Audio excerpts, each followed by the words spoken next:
Good morning everyone. So today we will start nervous system part 2 from Lucent GK's biology portion. These are my credentials. So in our previous video we will talk about the nervous system parts like central nervous system, peripheral nervous system and autonomic nervous system. In central nervous system we read about the brain and spinal cord. इसके बाद हमने brain के part पढ़े थे, fore brain, mid brain, hind brain और उनके functions देखे थे. And after that we reached on the spinal cord. Spinal cord पढ़ा था हमने, ठीक है. पेरिफेरल नर्वस सिस्टम भी पढ़े थे. पेरिफेरल नर्वस सिस्टम क्या होता है? पेरिफेरी में होते हैं, यानी साइड्स में होते हैं. जो आपकी नर्व्स निकली होती है हैंड्स में जाती है और वो कहाँ से अराइज होती है? From the brain as well as spinal cord, ठीक है. तो इसमें हमने 12 पेयर ऑफ क्रेनियल नर्व्स की बात की थी, 31 pair of spinal cord nerve की बात की थी, ठीक है. Now we will come to the autonomic nervous system.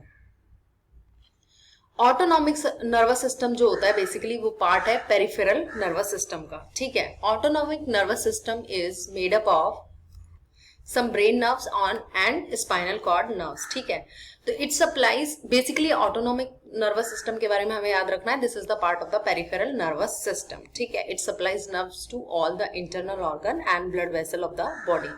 ये क्या करती है? जो हमारा जो नर्व्स होती है बेसिकली वो कहाँ सप्लाई होती है? इंटरनल ऑर्गन्स, यानी कि स्टमक हो गया और किडनीज हो गए, लिवर्स हो गए, जो इंटरनल ऑर्गन्स होते हैं और ब्लड वेसल्स को इसके नर्व जाती हैं through autonomic nervous system. Langley first presented the concept of autonomic nervous system. सबसे पहले लैंजले ने बताया था नर्वस सिस्टम के बारे में in the year 1921. और there are two part of autonomic system, autonomic nervous system. Autonomic nervous system के दो भाग होते हैं. First is sympathetic nervous system and parasympathetic nervous system. Before going into the two part, अभी हम two part discuss करने पहले से हम सिंपली डिस्क्राइब करते हैं what is autonomic nervous system, ठीक है. हमने ये पढ़ा कि ऑटोनॉमिक नर्वस सिस्टम जो होता है वो कुछ ब्रेन से निकले हुए नर्व्स और स्पाइनल कॉर्ड नर्व से बना होता है, ठीक है.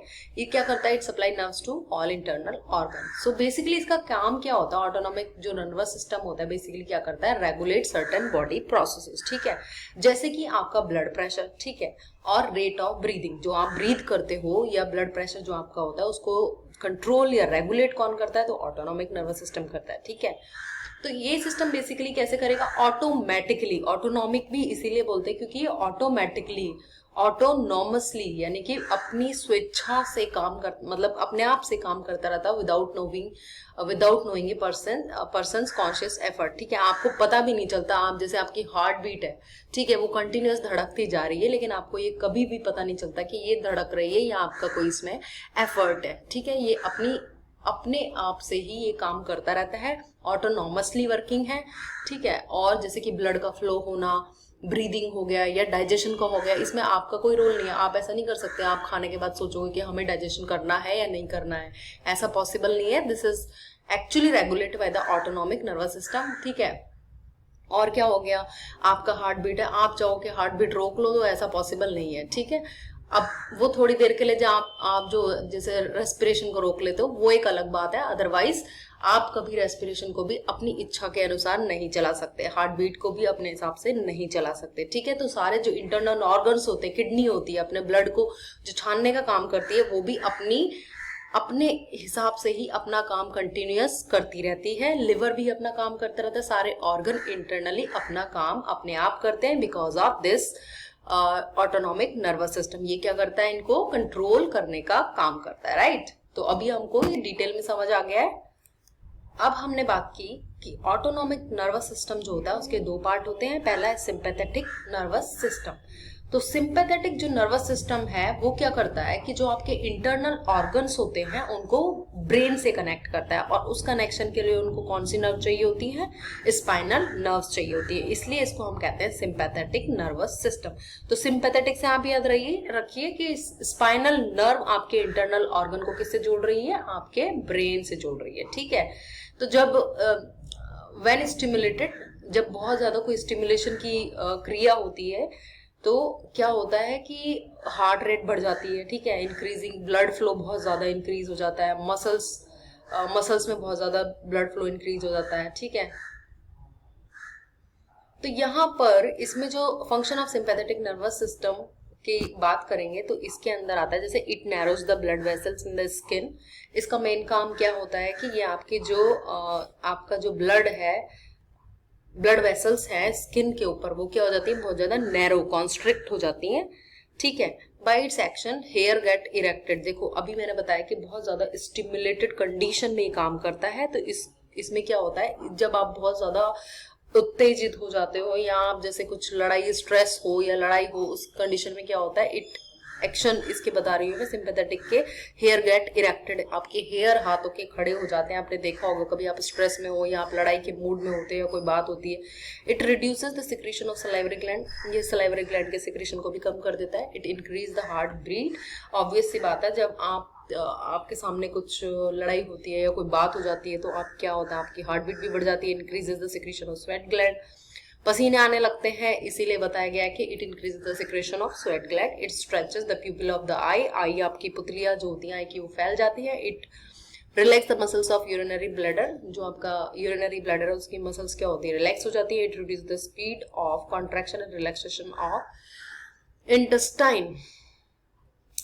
ऑब्वियस सी बात है, जब आपकी हार्ट बीट बढ़ती है तो आप महसूस करेंगे कि आपके इंटेस्टाइन जो होती है पेट की, वो कंट्रैक्ट होने लगती है और तुरंत उसकी स्पीड जो बढ़ जाती है, यानी कॉन्ट्रैक्ट, सिकुड़ना और रिलैक्स होना, ठीक है, फैलना, सिकुड़ना एंड फैलना, ये भी स्पीड भी बढ़ जाती है।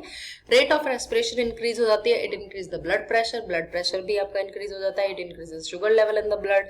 It increase the number of red blood corpuscles in the blood. It helps in clotting of the blood. Collective impact of this affect fear, pain and anger. देखो ये वाली सिचुएशन कब आती है, जैसे ये सारी जो सिंपैथेटिक नर्वस सिस्टम हम डिस्कस कर रहे हैं, ये सारी चीजें कब होती है, जब आपको बहुत ज्यादा किसी चीज का डर हो, फियर हो यानी डर हो, पेन हो यानी बहुत ज्यादा आपको बहुत ज्यादा पेन हो रहा हो, या एंगर की सिचुएशन जब आपको बहुत गुस्सा आ रहा हो, ठीक है।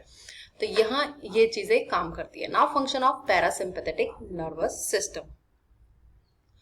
अब जो सिंपैथेटिक नर्वस सिस्टम की हमने बात कर ली, अब करेंगे पैरासिम्पैथेटिक नर्वस सिस्टम। ये क्या होता है, अपोजिट होता है सिंपैथेटिक नर्वस सिस्टम के, राइट। तो यहाँ पर जो नर्व्स होती हैं, ये बेसिकली पैरासिम्पैथेटिक नर्वस सिस्टम में जो नर्व्स होती हैं वो क्या होती हैं, आपकी क्रेनियल नर्व्स होती है, ब्रेन नर्व्स होती है। अभी आपने देखा सिंपैथेटिक वाले में कौन सी नर्व बताई थी मैंने, स्पाइनल नर्व बताई थी, ठीक है। यहाँ पर क्रेनियल नर्व्स होती है। तो इसका अपोजिट काम है, जब भी स्टिमुलेटेड कंडीशन होती है तो क्या करेगी, इसमें आपका डाइजेशन सिक्रीशंस इंक्रीज हो जाते हैं and reduce the heart beat. जो आप जैसे कि उसमें उस कंडीशन में देखा था कि हार्ट बीट बढ़ जाती है और रेस्पिरेशन आपका बहुत बढ़ जाता है, इसमें क्या होगा, हार्ट बीट कम हो जाएगी, रेस्पिरेशन भी कम हो जाएगा। फॉर एग्जाम्पल देखो क्या क्या काम करता है, it widens the lumen of human blood vessel but except the coronary blood vessel, ठीक है। तो यहाँ पर आपको याद रखना है कि ये ब्लड उस वहां पर ल्यूमन जो होता है ब्लड वेसल का, वो श्रिंक होता है, यहाँ कॉन्ट्रैक्ट होता है यानी सिकुड़ता है, यहाँ पर आपका फैल जाता है। It increase the secretion of saliva, वहां पर सलाइवरी ग्लैंड में क्या होता है कि सिक्रीशन कम हो जाता है एंड अदर डाइजेस्टिव जूसेस भी यहाँ पर बढ़ जाते हैं, ठीक है, वहां पर उल्टा होता है। The contraction of प्यूपिल is caused by this means जो आपकी वहां पर क्या होता था कि जो आईज की पुतलियां होती है, प्यूपिल होता है, वो क्या होता है आपका बहुत ज्यादा फैल जाता है, डायलेट हो जाता है एंगर की सिचुएशन में। यहाँ क्या होता है कि आपका ये कॉन्ट्रैक्ट, सिकुड़ जाती है। It create contraction in the other muscles of the urinary bladder, वहां पर आपकी डायलेट होती थी यूरिनरी ब्लैडर की मसल्स, यहाँ पर क्या हो गई, कॉन्ट्रैक्ट, यानी वहां फैलती थी और यहाँ पर सिकुड़ती हैं। It create contraction and motion in intestinal wall, जो इंटेस्टिनल वॉल्स होती है वो कॉन्ट्रैक्ट होने लगती है। The effect of this nervous system collectively create the occasion of rest and Joy. जब आप यहाँ पर क्या होता है, जब किस कंडीशन में ये चीजें होती है, जो पैरासिम्पैथेटिक नर्वस सिस्टम है, that work in case of rest and Joy. जब आप बहुत खुश होते हो, रेस्टिंग कंडीशंस में होते हो, तभी आपके, जैसे कि आप बहुत ज्यादा एंगर में होते हो, तो वहां पर सिंपैथेटिक नर्वस सिस्टम यानी स्पाइनल जो नर्व्स होती हैं, ठीक है, वो काम करती हैं और आपकी हार्ट बीट बढ़ा देना, रेस्पिरेशन बढ़ा देना, ठीक है। कॉन्ट्रैक्ट, जो आपकी आईज की पुतलियां हैं वो फैल जाती है गुस्से में। यहाँ पर जब आप खुश होते हो पैरासिम्पैथेटिक नर्वस सिस्टम में, जब आप खुश होते हो, रेस्टिंग कंडीशन में होते हो, तो ये सारी चीजें होती हैं, ठीक है।